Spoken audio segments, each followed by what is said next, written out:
सियावर रामचंद्र जी की जय, पवन सुत हनुमान जी की जय। श्री रामचरितमानस बालकांड। हिमालय पर्वत में एक बड़ी पवित्र गुफा थी। उसके समीप ही सुंदर गंगा जी बहती थी। वह परम पवित्र सुंदर आश्रम देखने पर नारद जी के मन को बहुत ही सुहावना लगा। पर्वत, नदी और वन के विभागों को देखकर नारद जी का लक्ष्मीकांत भगवान के चरणों में प्रेम हो गया। भगवान का स्मरण करते ही उन नारद मुनि के शाप की जो शाप उन्हें दक्ष प्रजापति ने दिया था, जिसके कारण वे एक स्थान पर नहीं ठहर सकते थे, गति रुक गई और मन के स्वाभाविक ही निर्मल होने से उनकी समाधि लग गई। नारद मुनि की यह तपोमय स्थिति देखकर देवराज इंद्र डर गया। उसने कामदेव को बुलाकर उसका आदर सत्कार किया और कहा कि मेरे हित के लिए तुम अपने सहायकों सहित नारद जी की समाधि भंग करने को जाओ। यह सुनकर मीन ध्वज कामदेव मन में प्रसन्न होकर चला। इंद्र के मन में यह डर हुआ कि देवर्षि नारद मेरी पूरी अमरावती का जो निवास राज्य चाहते हैं। जगत में जो कामी और लोभी होते हैं वे कुटिल कौवे की तरह सबसे डरते हैं। जैसे मूर्ख कुत्ता सिंह को देखकर सूखी हड्डी लेकर भागे और वह मूर्ख यह समझे कि कहीं उस हड्डी को सिंह छीन न ले, वैसे ही इंद्र को नारद जी मेरा राज्य छीन लेंगे ऐसा सोचते लाज ही नहीं आई। तो जब कामदेव उस आश्रम में गया, जब उसने अपनी माया से वहां बसंत ऋतु को उत्पन्न किया, तरह तरह के वृक्षों पर रंग बिरंगे फूल खिल गए। उन पर कोयले कूकने लगी और भंवरे गुंजार करने लगे। कामाग्नि को भड़काने वाली 3 प्रकार की शीतल, मंद और सुगंध सुहावनी हवा चलने लगी। रंभा आदि नवयुवती देवांगनाएं जो सभी की सभी काम कला में निपुण थी, वे बहुत प्रकार के तानों की तरंग के साथ गाने लगी और हाथ में गेंद लेकर नाना प्रकार के खेल खेलने लगी। कामदेव अपने इन सहायकों को देखकर बहुत प्रसन्न हुए। फिर उसने नाना प्रकार के माया जाल किए।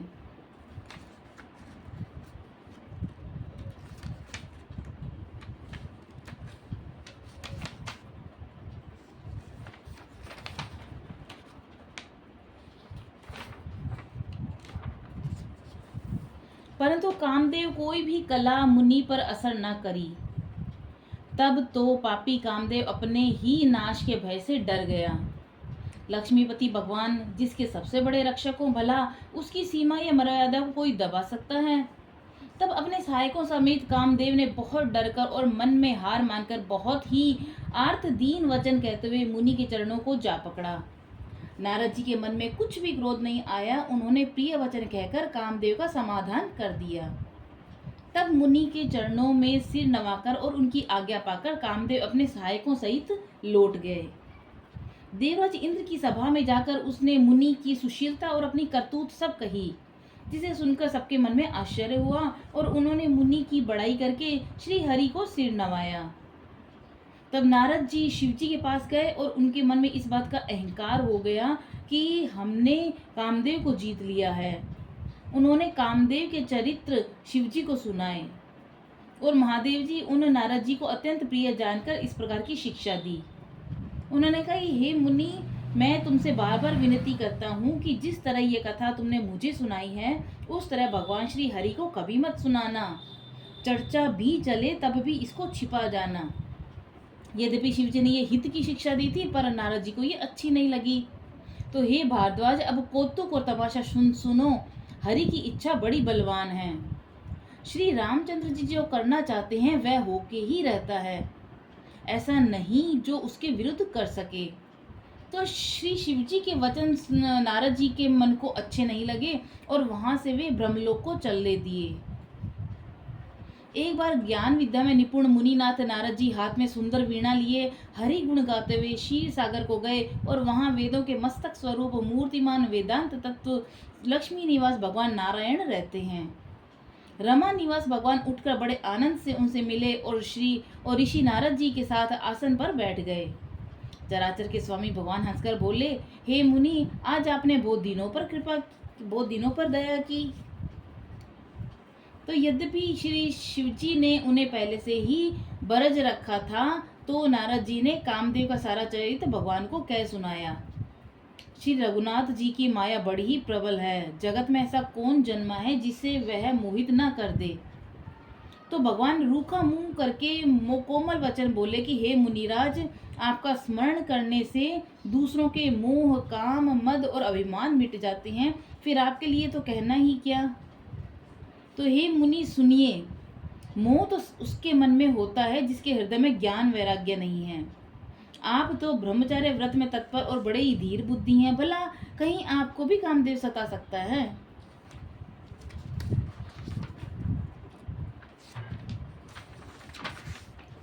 नारद जी ने अभिमान के साथ कहा, भगवान यह सब आपकी कृपा है। कृपा करुणा निधान भगवान ने मन में विचार कर देखा कि इसके मन में गर्व के भारी वृक्ष का अंकुर पैदा हो गया है। मैं उसे तुरंत ही उखाड़ फेंकूंगा, क्योंकि सेवकों का हित करना हमारा प्रण है, और मैं अवश्य ही वह उपाय करूंगा जिससे मुनि का कल्याण और मेरा खेल हो। तब नारद जी भगवान के चरणों में सिर नवाकर चले और उनके हृदय में अभिमान और भी बढ़ गया। तब लक्ष्मीपति भगवान ने अपनी माया को प्रेरित किया। अब उसकी कठिन करनी सुनो। उस हरि माया ने रास्ते में 100 योजन यानी 400 कोस का एक नगर रचा। उस नगर की भांति भांति की रचनाएं लक्ष्मी निवास भगवान विष्णु के नगर बैकुंठ से भी अधिक सुंदर थी। उस नगर में ऐसे सुंदर नर नारी बसते थे मानो बहुत से कामदेव और उसकी स्त्री रति ही मनुष्य से शरीर धारण किए हुए। उस नगर में शील निधि नामक राजा रहता था, जिसके यहाँ असंख्य घोड़े, हाथी और सेना के समूह थे। उसका वैभव विलास सो इंद्रों के समान था। वह रूप, तेज, बल, नीति का घर था। उसके विश्व मोहिनी नाम की एक रूपवती कन्या थी, जिसके रूप को देखकर लक्ष्मी जी भी मोहित हो जाएं। वह सब गुणों की खान भगवान की माया ही थी। उसकी शोभा का वर्णन कैसे किया जा सकता है। वह राजकुमारी स्वयंवर करना चाहती थी, इससे वहां अनगणित राजा आए हुए थे। खिलवाड़ी मुनि नारद जी उस नगर में गए और नगर वासियों से उन्होंने सब हाल पूछा। सब समाचार सुन के वे राजा के महल में आए तो राजा ने पूजा करके मुनि को आसन पर बैठा दिया। फिर राजा ने राजकुमारों को लाकर नारद जी को दिखलाया और पूछा कि हे नाथ, आप अपने हृदय में विचार कर इन सब के गुण दोष कहिए। उसके रूप को देखकर मुनि वैराग्य भूल गए और बड़ी देर तक उसी को देखते ही रह गए। उसके लक्षण देखकर मुनि अपने आप को भी भूल गए और हृदय में हर्षित हुए, पर प्रकट रूप में उन लक्षणों को नहीं कहा। लक्षणों को सोचकर वे मन में कहने लगे कि जो इसे ब्याहेगा वह अमर हो जाएगा और रणभूमि में कोई उसे जीत न सकेगा। यह शील निधि की कन्या जिसको वरेगी, सब चर अचर जीव उसकी सेवा करेंगे। सब लक्षणों को विचार कर मुनि ने अपने हृदय में रख लिया और राजा से कुछ अपनी ओर से बनाकर कह दिया कि राजा से ये लड़की के सुलक्षण कहकर नारद जी चल दिए। पर मन में यह चिंता थी कि मैं जाकर सोच विचार कर अब वही उपाय करूं जिससे यह कन्या मुझे ही वरे। इस समय जब तब से तो कुछ हो नहीं सकता, विधाता मुझे ये कन्या किस तरह मिलेगी। इस समय तो बड़ी भारी शोभा और विशाल सुंदर रूप चाहिए, जिसे देखकर राजकुमारी मुझ पर रीझ जाए और जयमाल मेरे गले में डाल दे। तब उन्होंने कहा कि एक काम करता हूँ कि भगवान से सुंदरता मांग लेता हूँ, पर भाई उनके पास जानने में तो बहुत देर हो जाएगी। किंतु श्री हरि के समान मेरा कोई हित भी तो कोई नहीं है, इसलिए इस समय वे ही मेरे सहायक होंगे। उस समय नारद जी भगवान की बहुत प्रकार से उन्होंने विनती की। तब लीलामय कृपालु प्रभु वहीं प्रकट हो गए। स्वामी को देखकर नारद जी के नेत्र शीतल हो गए और मन में बड़े ही हर्षित हुए। अब तो काम बन ही जाएगा। नारद जी ने बहुत ही दीन होकर सब कथा कह सुनाई और प्रार्थना की कि कृपा कीजिए, कृपा करके मेरे सहायक बनिए। हे प्रभु, मुझे अपना रूप आप अपना रूप मुझको दे दीजिए और किसी प्रकार से मैं उस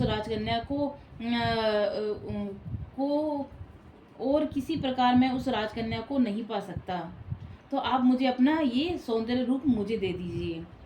हे नाथ, जिस तरह मेरा हित हो आप शीघ्र वही कीजिए। मैं आपका दास हूँ। अपनी माया का विशाल बल देख दीन दयालु भगवान मन ही मन हंसने लगे। हे नारद जी सुनो, जिस प्रकार आपका परम हित होगा हम वही करेंगे, दूसरा कुछ नहीं। हमारा वचन असत्य नहीं होता। हे योगी मुनि सुनिए, रोग से व्याकुल रोगी कुपथ्य मांगे तो वेद उसे नहीं देता। इसी प्रकार मैंने भी तुम्हारा हित करने की ठान ली है। ऐसा कहकर भगवान अंतर्ध्यान हो गए। भगवान की माया के वशीभूत हुए मुनि ऐसे मूड हो गए कि वे भगवान की अगुढ़ स्पष्ट वाणी को भी वह समझ ही नहीं पाए। ऋषिराज नारद जी तुरंत वहां गए और जहां स्वयंवर की भूमि बनाई गई थी, राजा लोग खूब सज धज कर समाज सहित अपने अपने आसन पर बैठे थे। मुनि नारद मन ही मन प्रसन्न हो रहे थे कि मेरा रूप बड़ा सुंदर है और मुझे छोड़ कन्या भूलकर भी दूसरे को नहीं वरेगी। कृपा निधान भगवान ने मुनि के कल्याण के लिए ऐसा कुरूप बना दिया उनको जिसका वर्णन ही नहीं हो सकता। पर यह चरित्र कोई नहीं जान सका, सबने उन्हें नारद जी ही जानकर प्रणाम किया। वहां 2 शिवजी के गण भी थे, वे सब भेद जानते थे और ब्राह्मण का वेश बनाकर सारी लीला देखते फिरते थे। वे बड़े ही मौजी थे। नारद जी अपने हृदय में रूप का बड़ा अभिमान लेकर जिस समाज पंक्ति में जाकर बैठे थे, वे शिवजी के दोनों गण भी वहां बैठ गए और ब्राह्मण के वेश होने के कारण उनकी इस चाल को कोई जान भी नहीं सका।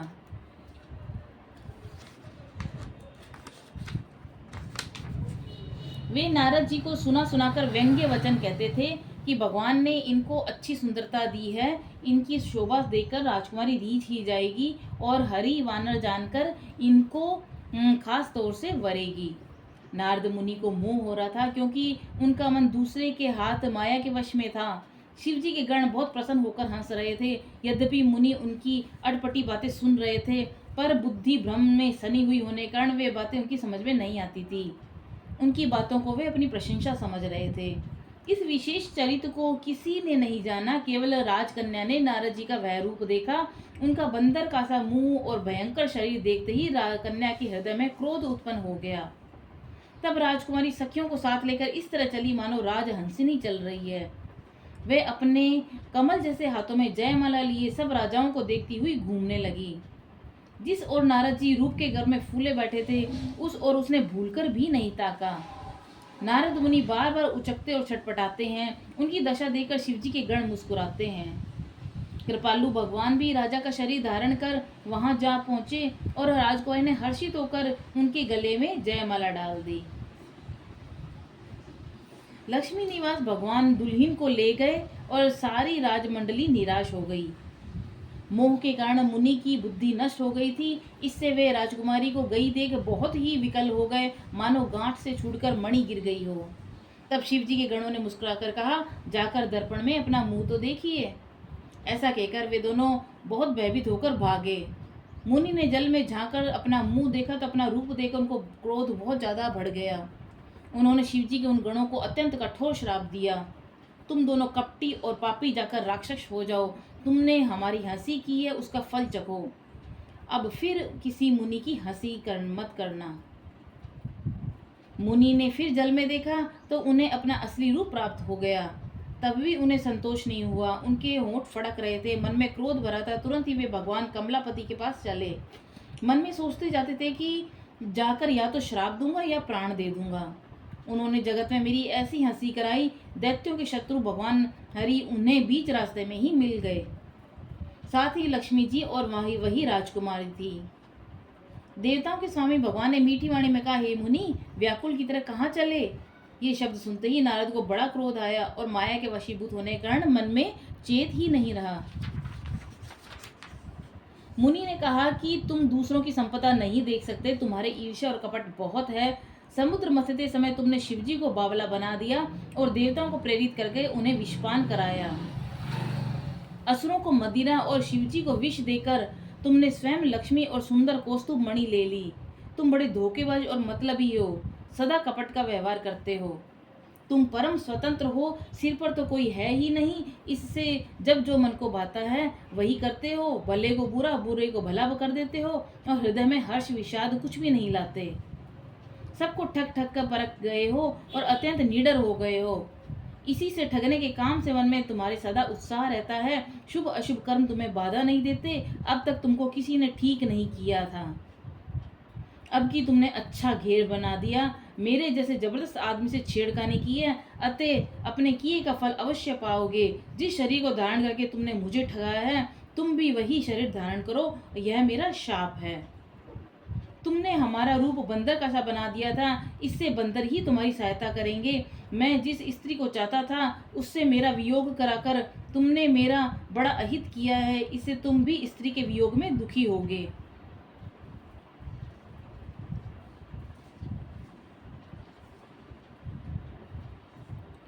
शाप को सिर पर चढ़ाकर हृदय में हर्षित होते हुए प्रभु ने नारद जी से बहुत विनती की और कृपा निधान भगवान ने अपनी माया की प्रबलता खींच ली। तब भगवान ने अपनी माया को हटा लिया। तब वहां न लक्ष्मी ही रह गई थी, न राजकुमारी ही।